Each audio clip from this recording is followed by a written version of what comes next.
ডিফুৰ ৰাংচিনা ভৱনত বিশিষ্ট সাহিত্যিক সাংবাদিক পবিত্ৰ বৰাক অসম সাহিত্য সভাৰ জয়সিং হানছে স্মাৰক বঁটা প্ৰদান। উপস্থিত পদ্মশ্ৰী ৰংবং টেৰাং।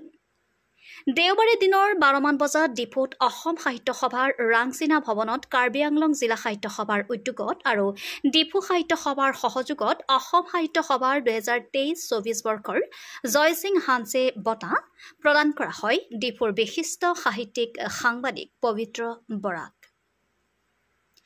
ৰাংচনা ভৱনত আয়োজিত এক গাম্ভীৰ্যপূৰ্ণ সভাত অসম সাহিত্য সভাৰ প্ৰধান সচিবকে কেইবাগৰাকীও সাহিত্য কাণ্ডাৰী পদ্মশ্ৰী ৰংবং টেৰাং, বিধায়ক বিদ্যা সিং ইংলেং, প্ৰাগ নিউজৰ মুখ্য সম্পাদক প্ৰশান্ত ৰাজগুৰু আৰু সাহিত্যানুৰাগী উপস্থিতিত এই সন্মানীয় বঁটা প্ৰদান কৰা হয়।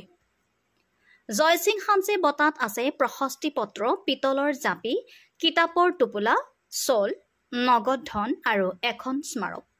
উক্ত অনুষ্ঠানৰ লগত সংগতি ৰাখি জয়সিং হানছে স্মাৰক বঁটা গ্ৰন্থ আৰু অসম সাহিত্য সভাৰ মাহেকীয়া সংবাদ পত্ৰৰো শুভ উন্মোচন কৰা হয়।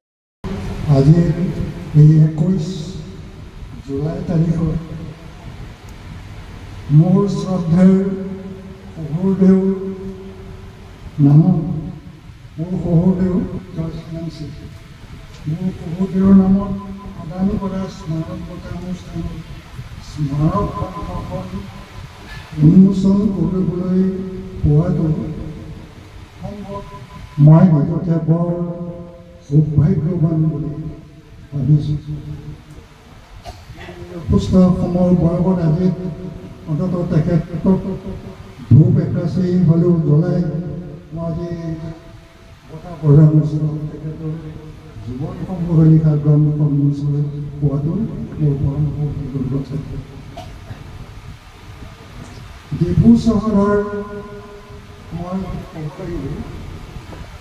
দুটামান চামচিং হানছেৰ বিষয়ে নক'লে মন যায় নহয়। ডিফু চহৰৰ মাণ্ডুকিনি নামৰ সৰু প্ৰজা ঘৰৰ পৰাই প্ৰয়াত চামচিং হানছে কাৰ্বি ভাষা সাহিত্য সংস্কৃতিৰ উত্তৰণৰ বাবে এখন বহল আকাশখনত দেখা পাইছিল। এইকাৰণে যে আজি এখন ডিফুত এটা গুৰুত্বপূৰ্ণ বঁটা প্ৰদান কৰা হ'ব এজন গুৰুত্বপূৰ্ণ ব্যক্তি, আৰু সেইজন হৈছে মোৰ বন্ধু পবিত্ৰ বৰা। তেখেতক এই বঁটাটো প্ৰদান কৰাৰ বাবে তেখেতেই কৃতজ্ঞ নহয়, আমি সকলো ভৈয়ামৰ যিসকলে বাতৰি কাকত টেলিভিশ্যনত কাম কৰি আছোঁ আমি সকলোৱে জানো তেখেতৰ যিটো বৰঙণি আৰু তেখেতৰ যিটো কাম কৰাৰ স্পৃহা। আপুনি বৰঙণিৰ সংখ্যাটো হয়তো কম হ'ব পাৰে, 7-8খন কিতাপ, কোনোবাই 30-32খনলৈকে লিখিছে। সংখ্যাগত দিশৰ পৰা মই কথাটো ক'বলৈ যোৱা নাই। তেখেতৰ যিটো কাম কৰাৰ স্পৃহা, কাৰ্বি সমাজখনৰ প্ৰতি, পাহাৰৰ সমাজখনৰ প্ৰতি যিটো দায়বদ্ধতা, সেইটো আমি প্ৰতি মুহূৰ্ততে উপলব্ধি কৰি থাকোঁ।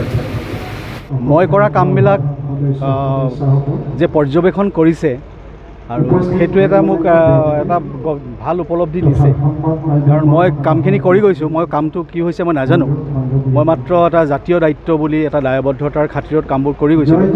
কিন্তু এই বস্তুবোৰ যে কিছু লোকে মানে পৰ্যবেক্ষণ কৰি আছিলে, সেইটো কথা ভাবি মোৰ ভাল লাগিছে, যাৰ কাৰণে এই বঁটা মোক দিয়া হৈছে।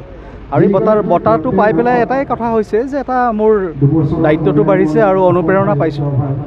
বঁটা এটা পালে মানুহে অনুপ্ৰেৰণা পায়, গতিকে অনুপ্ৰেৰণা এটা মই নিশ্চয় পাইছোঁ, আৰু সেইকাৰণে অসম সাহিত্য সভাৰ ওচৰত মই চিৰঋণী হৈ ৰ'লোঁ। সাধনা লাগিবই, জীৱনত সফলতা আহিব সাধনা কৰিলেহে আহিব। যিমানবোৰ দেখা গৈছে মানে বিশ্ব সাহিত্যত বা বাংলা সাহিত্যত, অসমীয়া সাহিত্যত যিসকল খুব উজলি উঠিছে বা কীৰ্তিমান হৈছে, সেইসকলৰ সাধনাৰ বলতহে হৈছে। এটা সংগীতৰ ক্ষেত্ৰতো সাধনা লাগিব, সাহিত্য সৃষ্টিৰ ক্ষেত্ৰতো সাধনা লাগিব, সকলো বিষয়তে সাধনা লাগিব। গতিকে সাধনা নহ'লে কোনো কাম কৰা নহ'ব, নাযায়।